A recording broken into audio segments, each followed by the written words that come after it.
time to fuel your business success.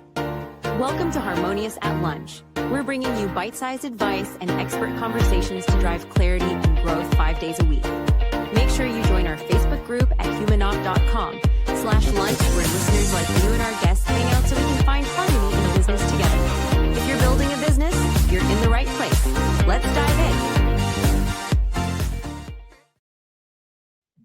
Welcome back into some more bite-sized business advice. And today's episode, I think, is going to be a fun one. We're going to talk about what it takes and what it looks like to start from zero and grow a business. Now, I know a lot of our listeners are established entrepreneurs, been in business a while, you have teams, but what if we just relook at our business from this mindset of starting from zero, starting something from nothing and creating a multiple 7 or 8 figure plus business? I think that's a fun idea. Let's dive in. Victor Vauss, welcome to the show, and thank you for being here. Hey, Brandon, thanks a bunch. Yep, that's something that I lived through the hard way.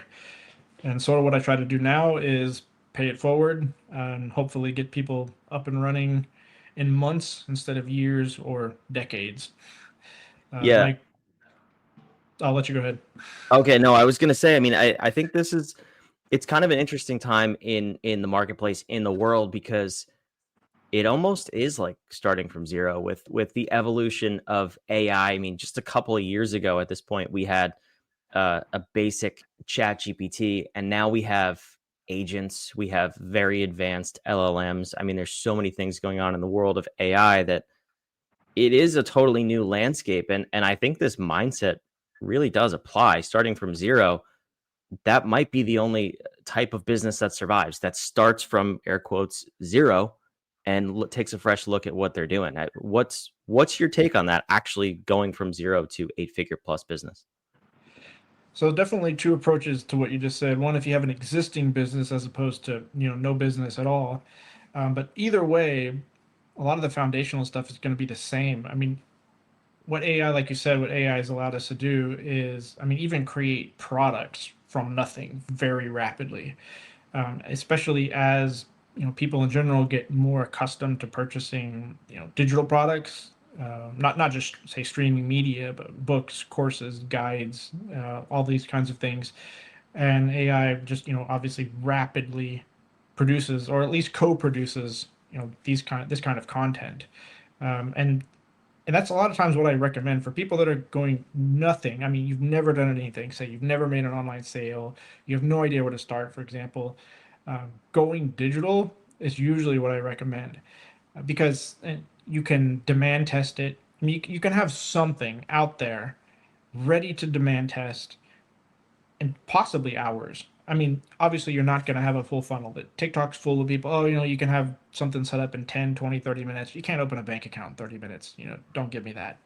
But my point is a demand test where you just like, you have an idea, or maybe you put together a couple page PDF that you do with GPT, and you put some posts on Reddit or Quora, or, hit up some friends or wherever you can think of to find your target.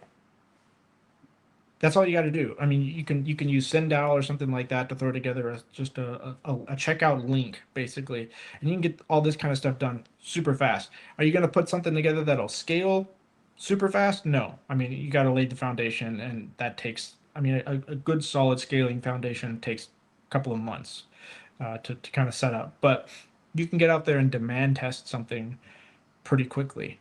And by demand test, I mean, this is something that's imperative. If you don't have a lot of resources, you need to go out there and figure out if someone's going to click buy on what you have to sell. And the approach I always say for that is niche down, not up. The adage in marketing is like, if you try to sell to everyone, you end up selling to nobody. So get hyper specific. For example, like, don't say my guide's going to help you gain muscle. You can be like, are you 25-year-old hard gainer? Well, I'll help you put 2 inches on your bicep in 6 weeks. It's just much more specific, and your audience is much more specific. Your audience is more specific. Your language is more specific. And the more specific you get, the more likely you are to convert. Now, you may think, oh, well, how many 25-year-old hard gainers that want 2 inches of bicep are there? How can I turn this into something 8 figures? there might not be enough, but it doesn't matter because you can sell adjacent products, you can create new product lines, you can branch out. But what matters is getting started, getting demand tested, and making that first sale. And AI, especially if you're doing digital products, really helps accelerate that process. Yeah, and I think with the acceleration and the speed too, I mean that's a very niche example, but you could just as easily with the same tools you created that whatever that is, that product, that ebook service, you could just find out all the other benefits and remarket it to a different vertical. And this is the Yep. same for an existing business. If you're listening to this, you have an existing business and you have a product that's working, you want to scale into a new vertical, you still have to demand test it. Like I would never advise you just launch an entirely new vertical ad campaign without any testing. You can do that with what you're already doing, but with the use of these tools and again with this mindset. So I think, but like you said, the principles are constant. The principles of scaling and building a true business are constant.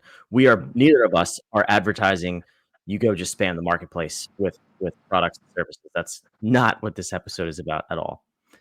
So, Victor, I'm curious to dive into kind of your experience and your path here, starting from zero, building an 8-figure business. It's impressive. It's rare. Walk me through what you did to get there and what those early days looked like.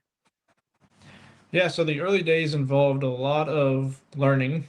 I learned a lot about conversion rate optimization, and conversion rate optimization is essentially learning about heuristics or the human hindbrain, how it operates. So I learned a lot about psychology, a lot about marketing automation because I was already working in marketing automation. I was freelancing as email marketing automation, basically email SMS. So I knew about marketing automation, and I knew basic stuff. This was back before you could basically tell AI to build you a landing page. You know, I had to build my own landing page, basically, and those kinds of things. What was it But like in yeah, the Stone Age, Victor? What? I know here I am talking about what 7 or 8 years ago. Maybe Gen Z was still in grade school maybe, but but yeah. So I was putting together all this stuff and had this idea, and it wasn't a digital product; it's a physical product. But I knew my audience was on Reddit. That was one of the places that I knew that the kind of hardcore people that would be interested were there. So I set up a pre-order system. It was really basic. All it was designed to do is just verify the credit card, and I started seeing if people would convert, and they did. They started to convert. So I set up a Discord for people that were pre-order to keep the hype because I had to build up enough pre-orders over months to have enough money to launch the product because I didn't. I had a couple $100, like that was it. So I just kind of kept going. You have to be flexible. Like as times change or things change, and just because people like that product, I had to pivot it a little bit. There was aspects of it about that people didn't care at all about, and another aspect that they really cared about. So I just swapped, um, and some positioning and changes. And if you have an established business, um, don't forget that you can make minor tweaks, like Brandon was saying, and sell to adjacent or completely new audiences.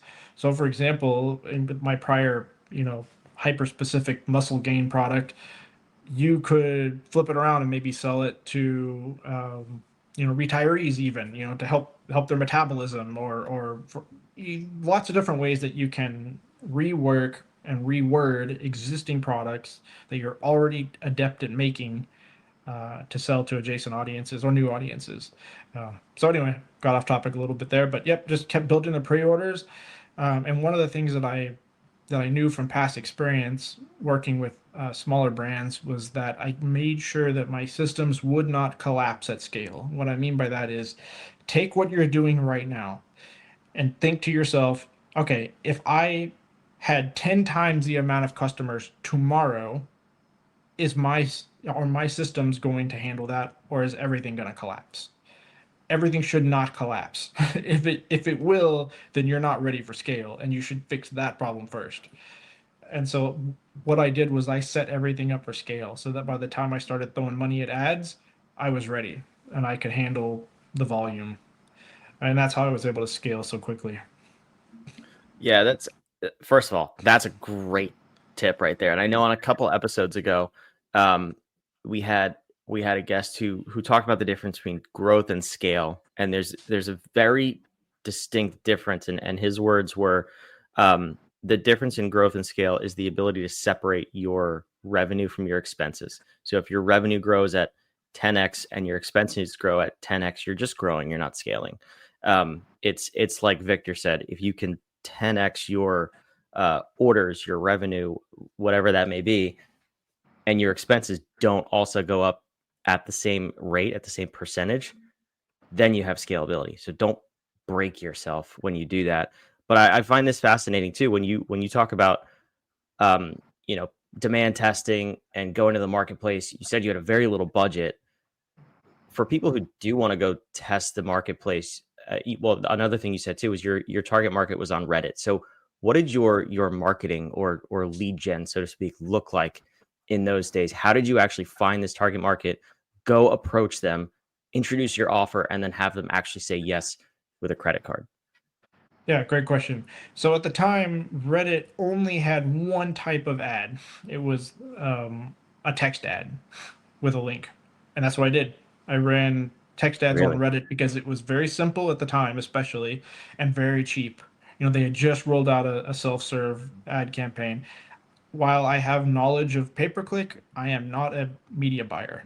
I don't sit at and look at spreadsheets all day. It would drive me crazy. I didn't have the money to pay for, a qualified Facebook, media buyer, nor did I know if it would convert. So I was running Reddit ads at like pennies. And because it was a pre-order and I wasn't actually taking their money, just, soft check on the credit card, it lowered friction. And they're just hitting a landing page and just hitting the concept.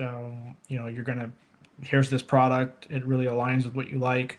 In fact, you're going to be able to have a say in what it's like and and so it's still to this day, the product, the fans, the subscribers, which is something else we could talk about, how everything should be a subscription model if you can possibly make it one. um, but they still have a say in what the product is like. And there's a psychological principle there where people that feel like they have a say in what are helping you design a product, even if their voice isn't particularly impacting it, they're still more likely to be emotionally invested in your brand and in your product and continue being a customer. So it kind of tied together all those principles. And I had the Discord and all that, so people could go in there and interact. It built like a little mini movement. But yeah, it was all powered by very cheap Reddit ads. So, That's super cool. So how long was it from initially running this ad to actually launching the first product? 3 months. It was 3 months. Okay. I got enough pre-orders to roll out the very first product, but true scale didn't happen for another 6 months because, like I said, you have to lay all that foundational work for scale. Because if you don't, there's two reasons. One, obviously, if your costs increase at the same proportion, like Brandon, like you were saying, that's a big no-no. And then two, if everything just breaks, like say you get all these orders but you can't fulfill them, or whatever it is, if your supply chain breaks down, if your customer service breaks down. So it took me 6 months to solidify the supply chain, the customer service, the funnels, all the marketing automation. I mean, it's a big lift to get any kind of brand ready for true scale, to where it's like, okay, I'm going to really dump money into advertising. I'm going to bring on dozens or hundreds of new customers, per day or per week or whatever it is, and not have everything break down. You have to be ready for that. Now it's much easier. I mean, maybe not the logistics side of it in terms of the physical distribution, but if you have a digital product, you don't have to worry about that. But now you have AI powering customer service, powering your email build outs, your landing page build outs, your copy, your ads, your videos, it's so much easier to make all that stuff now. Back then, we were having to do it all with people. Um, Now a help desk can handle at least probably 60 something percent of the tickets, just AI or automation. So Yeah. things have really changed. Yeah. What are these people you speak of? I'm kidding. I'm kidding. It's not that bad. But yeah, I mean, just as an example, like I have a customer support agent, AI agent for our company. Now, full disclosure, I just built it last week and it's in testing. But in terms of scalability, it can answer every single email because it's trained on all of our, it has access to all of our SOPs. It has access to all of our product info, our service info, our technology info. I mean, it knows everything about our company in a millisecond. That even if we had a team of customer service agents, it would take them 3 times as long to just reply to emails and inquiries. This robot can do it infinitely in milliseconds. That's crazy. Like that's really cool to me. And your product margin just, obviously your company's, net margin just went up too, because now you don't have to Yeah. pay a team of customer service people and train them. And, maybe they don't work that day, or, they make mistakes, like you said. So it's definitely like a big shift in how stuff works. Yeah. So scalability, the point there was that scalability is getting more and more achievable as tools and technology improve. For you though, after this 6-month window of accepting your first actual order, fulfilling your first actual order, into then you said about 6 months later you started to scale. What was that tipping point when you knew, okay, now it's time? And then what did you actually do? Did you dump money into ads? Did you go grassroots, guerrilla marketing? Like, what was the scaling process like? So after I became ready to scale, we're highly direct to consumer driven, so it was a lot of paid ads, and I'm still a big fan of paid ads, not exclusively. I'm still advocating for making a real brand, a real company that really cares about its customers. But paid ads is if you have your funnels ready and all of your scalability ready, you can go from nothing to something super fast because it's a predictable money printing machine. If you're getting the ROAS you need, then all you have to do is just keep increasing your budget until you hit diminishing returns.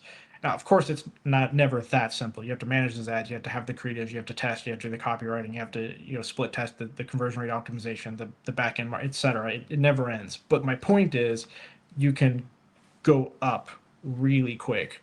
Um, to put it in perspective, that remaining 6 months of that year did 500,000 in top line revenue. So that year topped out at a little over 500,000 top line revenue. The next year, a little over 5 million. So 10 times That's aggressive. Yeah. in 1 year, and because the ROAS was there. Um, Plus, we were able to make some significant strides because we had the budget to build some exclusive products that were highly in demand. Once we were able to do that, and then we started being able to roll them out every month. Oh, wow. It became like a very sticky product for this hyper niche segment. Yes, but remember what I said: niche down, not up. And so, yeah, now fast forward over half a decade for this particular hyper niche product. Yes, maxed out the audience for the most part. But now I have a team. Now we have experience. Now we have a foundation. Now we have revenue, so we can start going left and right. That's where the adjacent markets, the adjacent products that you mentioned earlier, Brandon, come into play. Yeah, and I assume you took the same approach to grow other verticals and other products. Yep. I mean, it like you said, it's demand testing. We try stuff, and just because you succeed on one doesn't mean you succeed on the next one. We've had a lot of flops, and we're not as ready, fire, aim as we used to be. An expression I like to use. Now once you're a little bit more established or a lot more established, you can't demand test with something that looks like it was made in Microsoft Paint. Yeah. It kind of hurts your brand image. So, then it starts to become, usually it's a 5-figure investment to do even a really basic demand test because, you're paying staff, you're having to roll out something that looks pretty decent. So I burned a lot of money on a lot of failures still, but you learn. And you can't, one of the other things I say is you can't fail forever. So just don't give up. Yeah. I always tell people that don't give up. Yeah, that's cool. I like that message too, and that's what it takes, right? To find the product that works. Because worst case scenario, you've invested however many 5 figures, but you've invested 5 figures and you find out it didn't work and you move on. Actually, Yep. that's best case scenario. Worst case scenario is you build out the whole business, the whole product line, everything, and you're 5, 6, 7+ figures into building it, and then you find out nothing works. So Yeah, don't do that. I'm a huge fan of fail fast. Yeah, try to test some first. Yeah. But you can also make a mistake. You can get caught in. We got caught by we actually acquired a smaller company that had a really dedicated subscriber base, and we did demand testing, and it was an established. I mean, relatively established. They were small, but they had subscriber base. We did demand testing. There was demand for it. Built it out, and the scalability ended up being like so bad we ended up shutting down that product line. Like, Mm. yeah, it scaled, but it didn't, well, it didn't scale. It stopped. The market cap was like way lower than we expected, despite the fact that we had all these indicators that that was not the case. So sometimes you get blindsided, and Yeah. thankfully it wasn't a six-figure mistake, but it was probably halfway there. So, And they um, happen. But now we could talk about this all day. I'm sure. I so, love this stuff, and yeah. I know you do too. But we got to get out of here. But you have a gift for the listeners. Tell me, where should people find more about you, and where's the resource that you put together for them? Yeah, if you hit up Victor Vauss, VAUSS.com, and just punch in your email, I have a couple different free guides. One's about going nothing from something, but there's still some tidbits in there that you may be able to apply to any size business.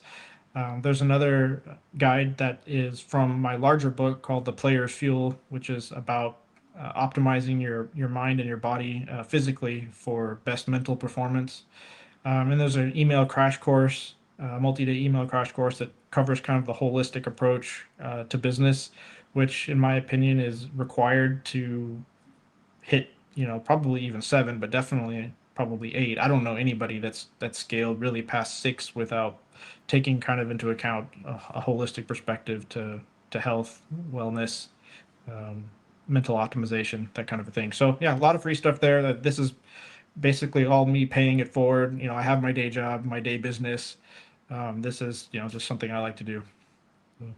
Yeah, I appreciate you coming on here, and I do want to echo that too, because we've had you are guest number 370. I've talked to a lot of Oh people, wow. all of the ones who have achieved success and actually have scaled businesses. They always focus on the rest of their life, the holistic approach, as you said. It's the mindset, it's the physical health, it's the relationships, all the other things that make you successful, not only as an entrepreneur but as a human being. You cannot overlook those in order to grow a business. So super cool that you put that resource together. And Victor, thanks for stopping by. This was a fun conversation. Yeah, thanks a bunch, Brandon. It was great to be here. For those of you watching, listening, wherever you are, all those resources are down below in the show notes or the description. Go check those out. We'll see you back on tomorrow's episode of Harmonious. Another episode of Harmonious at Lunch in the books. I hope this episode made you think and you grabbed some actionable ideas to propel your business. Don't forget to like, comment your takeaways, and subscribe wherever you're listening so we can help more entrepreneurs just like you achieve harmony in your life and business.